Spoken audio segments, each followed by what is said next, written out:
Hi Bridges families.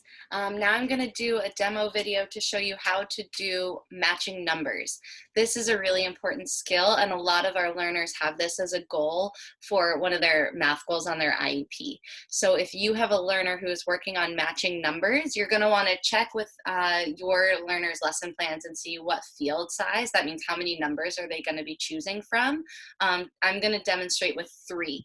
So let's say your learner has 3 as their field size. You're going to put out 3 numbers in random order. You're going to hand them one of those numbers and say match.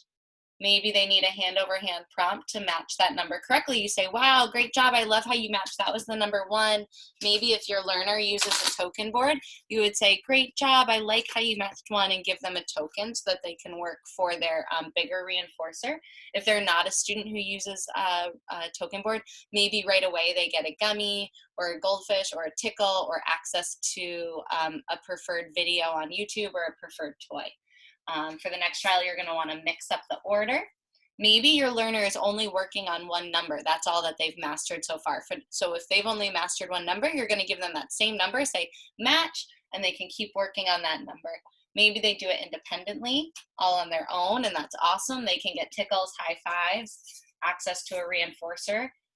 Or maybe your learner needs a gestural prompt. So you say match, and you give them a point to the correct number. That's going to help them bring it down to the right number. Maybe they need that full prompt. So hand over hand, going to the right number. They can still get a lot of reinforcement. That means all of the tickles, all of the praise, whatever your student likes. So the reinforcers are going to be different for each student.